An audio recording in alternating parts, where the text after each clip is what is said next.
The call came in at 9:47 on a Thursday night, 2 days before my university convocation ceremony, and I remember the exact time because I had just finished ironing my gown. My stepfather's voice was flat. Not angry, not apologetic, just flat, like he was reading from a grocery list. He said he and my mother had talked it over, and they'd decided it didn't make sense for the whole family to drive 4 hours to Sudbury when my half-brother Liam had his hockey provincials that same weekend. He said I'd understand. He said these things happen. He said, "You're a practical girl, Piper, you always have been." I stood in my apartment holding a travel iron that was still warm, staring at the gown hanging on my closet door, and I didn't say a single word. I just listened until he ran out of things to say, and then I said goodnight, and I hung up. That was the moment I understood something I'd been trying not to understand for 26 years.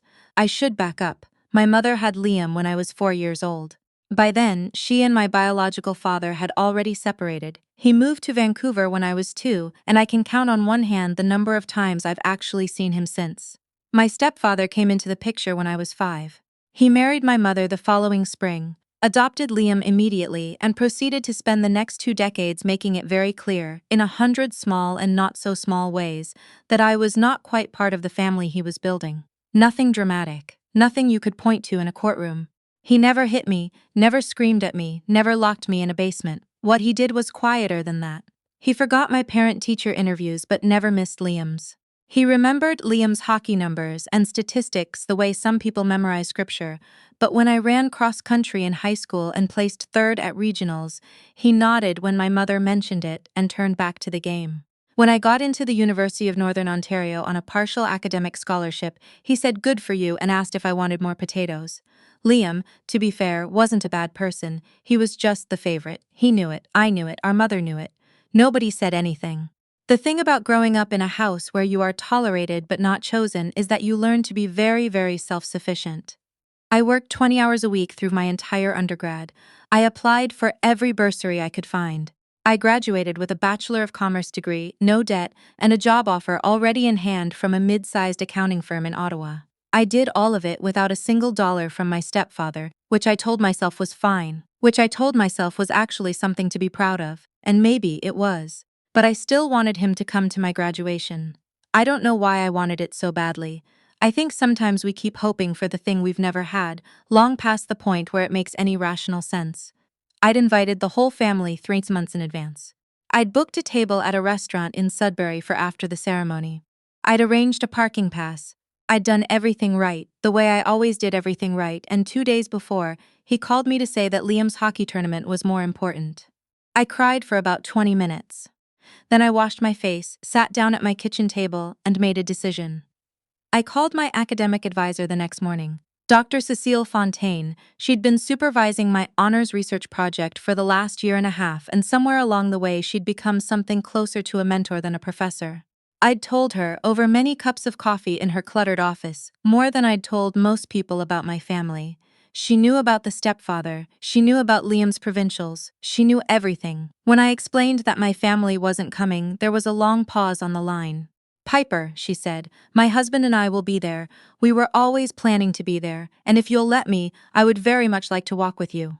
I didn't know what to say for a moment. "The faculty procession enters through the east doors," she said, her voice perfectly calm. "I've already spoken to the dean. There's a provision for faculty escorts for students with exceptional academic distinction. You qualify 3 times over." I asked her if she was serious. "I am extremely serious," she said.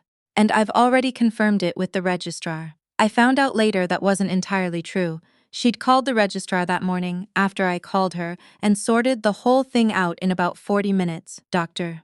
Fontaine was the kind of woman who, when she decided something needed to happen, simply made it happen. She had spent 31 years in academia and had approximately 0 patience for obstacles.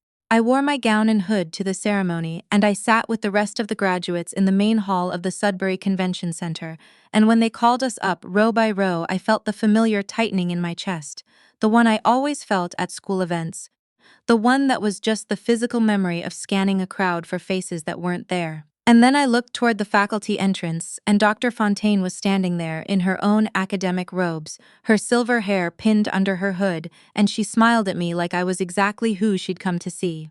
When they called my name, Piper Ann Daltrey, Bachelor of Commerce, First Class Honors, I walked across that stage, and she was standing at the edge of it, and she shook my hand, and she leaned in and said quietly, into the microphone that was still live, "This one worked harder than anyone I have ever taught."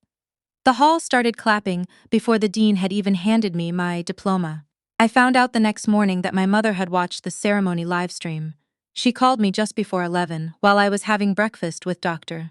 Fontaine and her husband at a diner near the campus, and I let the call go to voicemail. She left a message that was 6 minutes long. I listened to it once, standing in the parking lot in the cold, and then I put my phone back in my pocket. She said she was proud of me. She said she was sorry she'd missed it. She said she hadn't known my stepfather was going to call and cancel, which was not entirely true, and we both knew it. She said Liam's team had lost in the second round anyway. She said she hoped we could talk soon. I want to be clear about something.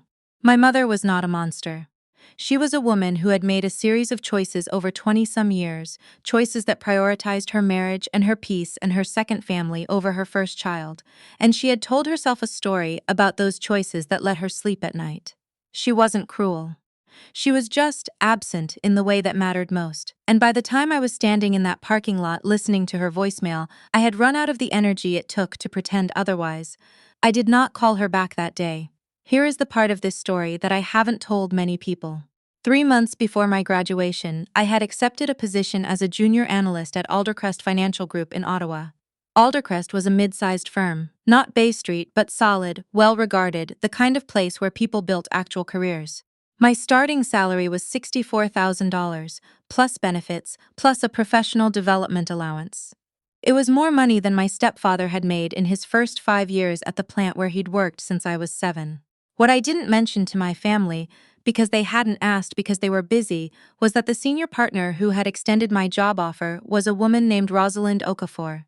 And Rosalind Okafor happened to be the same woman who had given the keynote address at a finance symposium I'd attended in second year, which I'd written about in my honors thesis, which Dr. Fontaine had passed along to a colleague, who had passed it along to Rosalind, who had emailed me out of nowhere in October to say she'd found my analysis of pension fund reallocation strategies genuinely interesting, and to ask if I'd ever considered a career in financial consulting. I had been corresponding with Rosalind for 5 months. She had read every chapter of my thesis. She had introduced me, via email, to 3 other analysts at Aldercrest, and all of them had told me, independently, that Rosalind did not do this for just anyone. My stepfather did not know any of this. My mother did not know any of this. I had learned a long time ago not to share things with people who wouldn't celebrate them. I moved to Ottawa in July. I found a 1-bedroom apartment near the Glebe, close enough to the canal that I could run along it in the mornings, and I started my job and I learned everything I possibly could, and I worked 12-hour days, and I did not, for the first time in my life, feel like I had to explain myself to anyone. Rosalind was, there's no other way to put it, the kind of mentor that other people spend their whole lives looking for and never find. She was 62 years old, she'd grown up in Thunder Bay, she had a laugh that could fill a room, and she had absolutely no tolerance for the kind of self-defeating thinking I'd been carrying around since childhood. The first time I apologized unnecessarily in a meeting, she pulled me aside afterward and said, "You are allowed to be right without apologizing for it. Practice that." I practiced it. Over the first 18 months at Aldercrest, I flagged a discrepancy in one of our client portfolios that saved the client. A regional credit union in New Brunswick, approximately $230,000. Rosalind put my name on the internal report. The client sent a letter of commendation to our managing director. I was promoted to intermediate analyst 8 months ahead of schedule. I still hadn't called my mother back. I'd sent a few texts, I'd acknowledged birthdays. I'd maintained the thinnest possible thread of contact, the kind that lets you say you're still in touch without actually having to be present for anything. My stepfather had sent me 1 email in 2 years. It said, "Heard you're doing well in Ottawa. Good stuff." And then, last spring, Liam called me. I want to tell you about Liam because this part matters. Liam was 22 years old at the time of this call. He had not gone to university, had started a business technology diploma at Georgian College, and dropped out after 1 semester. He was working at the hardware store in our hometown, which was fine, honest work, nothing wrong with it, except that our stepfather had spent 20 years telling him he was destined for something great, and the gap between that expectation and this reality had done something to Liam that I didn't fully understand until I heard his voice on the phone. He sounded small. That's the only word I have for it. Like someone had let the air out of him. He said that our stepfather had gotten into some financial trouble. He said there had been some bad investments, cryptocurrency, some kind of online trading platform. I didn't get the whole story in that first call. He said their mother was stressed. He said he didn't know who else to call. I sat with that for a moment. Liam, I said, what exactly are you asking me? There was a long silence. Dad was wondering, he said, if maybe you could help out, like financially, just until things settle down. I want to be honest about what I felt in that moment because it was complicated. Part of me felt the old reflexive guilt, the thing that had been trained into me over 20-some years of being the responsible one, the practical one, the girl who always figured it out. Part of me felt something much colder, and part of me, the part that Dr. Fontaine had helped me find, the part that Rosalind had been methodically reinforcing for 2 years, felt perfectly, quietly clear. I told Liam I would think about it. I called Dr. Fontaine that evening. I called Rosalind the next morning. I spent a week doing what I did best, which was gathering information and running numbers and making decisions with my eyes open. What I found when I started looking was illuminating. My stepfather had not simply made bad investments. He had, over the previous 3 years, developed a habit of chasing high-return schemes, the kind of thing that gets promoted in Facebook groups and online forums aimed at middle-aged men who feel like the world has passed them by. He had put money into 3 separate platforms that were, depending on how generously you characterize them, either poorly run or outright fraudulent. He had borrowed against the equity in their house to do it. He had not told my mother the full extent of what he'd done until the second mortgage came due. They weren't destitute, but they were in real trouble, the kind of trouble that doesn't go away on its own. I thought about all of this for a long time. Then I called Liam back and I told him what I could offer. I would connect my stepfather with a certified financial counselor, a colleague of Rosalind's who did pro bono work for families in financial distress. I would help them understand their options. I would walk them through the process of consolidating their debt in a way that didn't cost them the house. I would do all of this because it was the right thing to do and because Liam had called me when he had nowhere else to turn, and that meant something. What I would not do was write a check. Liam was quiet for a moment. Then he said, "He's going to be upset." "I know," I said. I think he thought you'd just." "I know what he thought," I said. There was another silence, and then Liam said something I hadn't expected. He said, "I'm sorry, Piper, about the graduation. I wasn't going to go to provincials, they told me I had to. But I should have said something. I've been sorry about it for 2 years." I didn't know what to do with that for a moment. Liam and I had never been particularly close. How could we be, when we'd been positioned on opposite sides of everything since childhood? But there was something in his voice right then that was real, not strategic, just real. "Okay," I said. "Thank you for telling me. Are you okay?" he asked. Actually, yeah," I said. "Actually, I really am." A few weeks later, on a Tuesday afternoon, my stepfather called me directly. I'd been half expecting it. He waded through some small talk about the weather. We were both in Ontario, it was May, it was unseasonably warm, and then he said he'd heard from Liam that I wasn't willing to help. I told him that wasn't quite what I'd said. He said he understood I was busy, and he understood I had my own life, and he didn't want to make things awkward, but he figured we were family, and family helped family when things got hard. I let that word sit there between us for a moment. Family. I thought about the travel iron. I thought about the graduation gown hanging on my closet door. I thought about him calling me practical, like it was something I'd chosen rather than something I'd been made. "I've arranged for you to speak with a financial counselor," I told him. "Her name is Anne-Sophie Bergeron. She's excellent. She does this work for free for families in your situation, and she'll give you options you probably haven't considered. I've already spoken to her, and she's expecting your call." There was a pause. "That's not really what I was looking for," he said. "I know," I said, "but it's what I'm able to offer." Another pause, longer this time. "You know," he said, and his voice shifted into something I recognized from childhood, something careful and guilt-edged. "I always made sure you had a roof over your head, a good school, a stable home." "You did," I said. "And I'm grateful for that. So I guess I just thought, I know what you thought," I said. "But providing a home for a child isn't a debt the child carries forever. That's not how it works. And I think, if you're honest with yourself, you know that." He didn't say anything. "Call Anne-Sophie," I said. "Please. She can actually help you."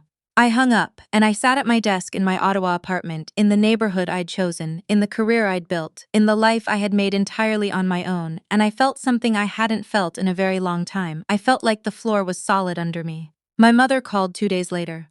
I answered this time. She was quieter than I expected, not the apologetic spiral I'd been bracing for, just quiet and tired and honest in a way she hadn't been with me in years. She said she knew she hadn't been fair. She said she'd told herself a lot of stories about why things were the way they were, and she was starting to understand that most of those stories had been for her benefit, not mine. She said she'd booked an appointment with a therapist. She said she didn't expect anything from me, she just wanted me to know. I appreciated her saying it. I told her so. We talked for 40 minutes, we didn't solve anything, but it was the first real conversation we'd had in maybe a decade, and something in me that had been braced for impact slowly, carefully let go. Doctor Fontaine flew to Ottawa in June for a conference on curriculum reform, and we had dinner at a Lebanese restaurant on Elgin Street, and I told her all of it. She listened the whole way through without interrupting, which was not her usual style, and when I finished, she picked up her tea and looked at me for a moment. "You know what I think," she said. "I'm going to hear it either way," I said. She smiled. "I think you did everything right, and I think the fact that it still hurts is not a flaw in you. It's just the cost of caring. That doesn't go away, but it gets lighter." I thought about that for a long time after dinner. I think she was right. I think that's the part nobody tells you, that even when you've built the life you wanted, even when the people who underestimated you have run out of reasons to keep doing it, the old hurt doesn't simply disappear. It just finds somewhere quiet to sit. Last month, Liam drove to Ottawa on a long weekend. He'd never been before. I took him to the market and we walked along the canal and I showed him the building where I work, and we had poutine at a place near Byward Market, and we talked for hours. Not about our stepfather, not about the graduation, not about any of it. We just talked like two people getting to know each other for the first time, which in some ways we were. He told me he was thinking about going back to school. Something in skilled trades, electrical maybe. He said he'd been looking at programs at Algonquin. He seemed lighter than he had on the phone. He seemed like someone who was figuring something out. When he left, he gave me an awkward one-armed hug and said he was glad we'd talked. I said I was too. I meant it. My stepfather did call Anne Sophie, eventually. They went through the whole process: debt consolidation, a revised repayment plan, some restructuring that let them hold on to the house. He didn't call me to say thank you. I hadn't expected him to. But Liam texted me a week after it was done and said the situation had been resolved and that our parents were doing better, and he sent a single emoji of a small green plant, which felt exactly right. I have thought a lot in the months since all of this about what it means to be chosen. Not born into something, but chosen. Dr. Fontaine chose to drive 4 hours to watch me cross a stage. Rosalind chose to read my thesis and send an email and take a chance. Liam, in his own complicated way, chose to be honest when he didn't have to be. And my mother, slowly and imperfectly, is choosing to look at herself clearly. I did not need my stepfather to walk me across that stage. I did not need his hand on my arm or his face in the crowd. I needed someone who actually wanted to be there, and I had that. I keep the photo on my phone, Dr. Fontaine and me standing outside the convention center in our academic robes, both of us squinting into the May sun. She's laughing because I made a joke at exactly the wrong moment. I look like someone who has just understood something important. I am still figuring out what to do with the parts of me that are still waiting to be chosen by the people who should have chosen me first. I think I'll be figuring that out for a while. But the floor is solid and the work is good, and the canal is beautiful in the morning, and most days, that is more than enough.